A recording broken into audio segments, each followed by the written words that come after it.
Hey, what's going on, Guardians? TBL here, coming back at you guys on a Saturday evening to talk to you a bit about some Destiny 2 news concerning Forsaken. We've got a bit more information about how the new Solar Warlock class is going to be playing. Going to be talking a bit about some of the abilities tied to that class, as well as some incoming news about PlayStation exclusive content in Destiny 2. So, without further ado, let's go ahead and dive on in. Now, we learn a bit more about the incoming Dawnblade attunement from Reddit user I420 Booty Wizard, legendary name for a legendary guardian. He kind of compiled a bunch of different information and a bunch of different video clips showing off some aspects of the new subclass. Or rather, new subclass tree. So big thanks to him for gathering a lot of this information together. Now let's take a look. First up, the new Warlock Melee ability is going to have a rather interesting perk tied to it. The charged melee hit will grant you the Empowered buff. And this is going to behave basically exactly like the buff that you get for the Empowering Rift, but with a 4-second overall duration. So when you get a melee hit while your melee is charged, you're going to be dealing more damage with weapons to enemies.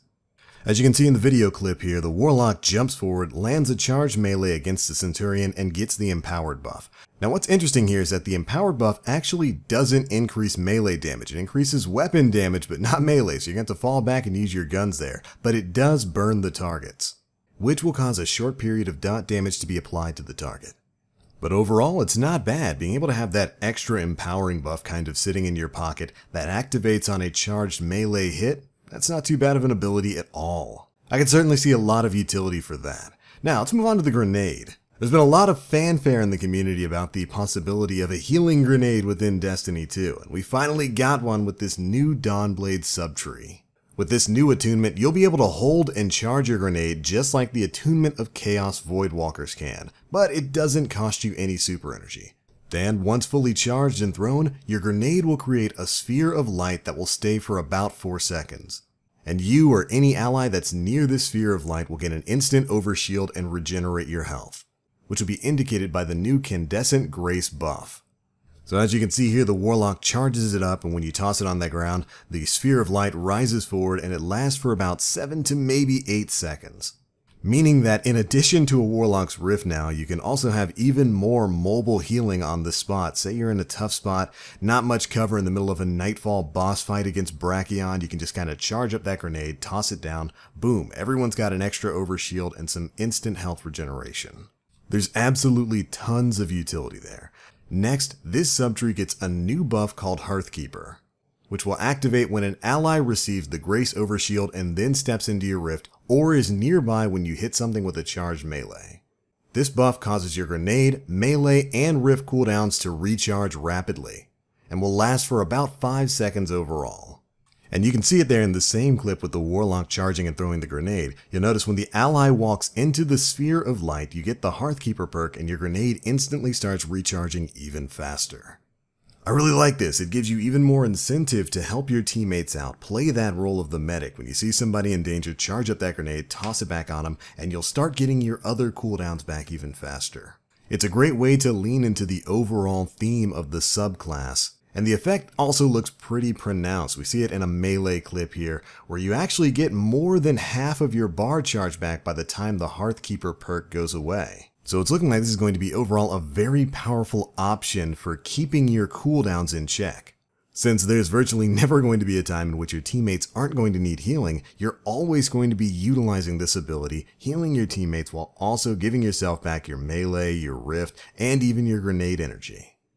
If a double grenade exotic like the Starfire Protocols with the fusion grenades works with this, or even better yet, the Claws of Ahamkara, you should then have more than enough ability charges to utilize the Hearth Keeper perk whenever you want, virtually granting you 100% uptime for some of your abilities. There's so many exciting combinations to use here. And that's not even to mention this class's awesome new super, the Well of Radiance. Now, we actually got to talk about this on a previous video and see a little bit of gameplay from it in that Bungie Vidoc we got showing off Forsaken. But now we get an even better look at this incoming super. The Well of Radiance basically grants you a mega rift. You'll create a burst of flame after shoving your sword into the ground, which damages and knocks back enemies, but it also grants you a list of buffs. Standing in the well will grant you and your allies health recovery, an overshield, and 30% increased weapon damage. Meaning you get the effects of Healing Rift and Empowering Rift, while also getting a giant rift that damages enemies who stand too close to it. And this is pretty awesome. You'll notice here in this clip that the health regeneration is actually faster than the normal rifts that you can have on other Warlock subclasses. And it generally spawns at least 2 orbs of light on the initial cast. Now overall, I have to say this is an incredible new utility super. The ability to heal yourself and your allies while also granting yourself an overshield to mitigate incoming damage even further, plus a 30% increase to your overall outgoing damage. Could you imagine mixing something like this with the Lunafaction boots? The Well of Radiance is going to be such an asset for fire teams moving forward that I really cannot wait to get my hands on it just so I can exclusively run Healer Warlock. I think it looks great.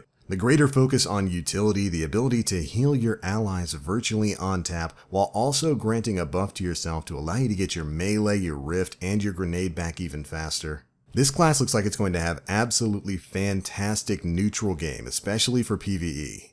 And while the super itself definitely doesn't put out a lot of damage to enemies, I think the trade-off for utility there is well worth the price of admission. And I know I can't wait to get my hands on this class in September. But alright, that's it for that bit of news. The other thing I wanted to talk about in this video is the fact that we've gotten some information about PlayStation exclusive content in Forsaken. Now, this information is coming directly from the Activision blog. They finally posted some information about Forsaken and talked a bit about what content is going to be coming exclusively to PlayStation first, and what's going to be happening to some of the previous PlayStation exclusive content when Forsaken comes out. This is kind of a good news, bad news situation, so I'm just going to read what they have to say verbatim. Forsaken players on PlayStation will receive 4 timed exclusive items: a strike, 1 gear set per class, a new jump ship, and an exotic weapon. When Forsaken launches, all previous Destiny 2 exclusives will be released on all platforms.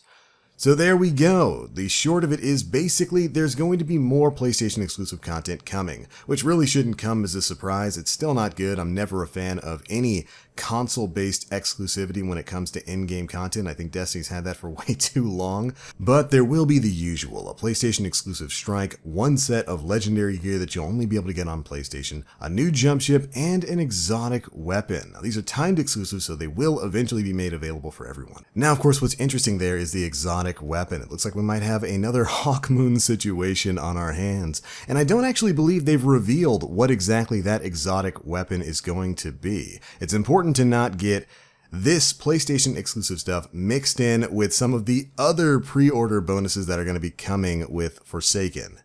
Remember, anyone who pre-orders Forsaken is going to be getting Cade's exotic stash, which includes the Last Hand exotic ornament for the Ace of Spades, the Queen of Hearts exotic ship, the Standoff exotic emote, and the Shades of Cade 6 armor shaders. That's going to go to anybody who pre-orders the incoming DLC. And if you happen to get the Digital Deluxe Edition, well, that's when you get the extra Awoken set, which includes the Legendary Bow Ornament, the Dirge Paladin Emblem, and the Vestian Ghost Shell. So whatever this PlayStation exclusive stuff is, it's separate from all of this.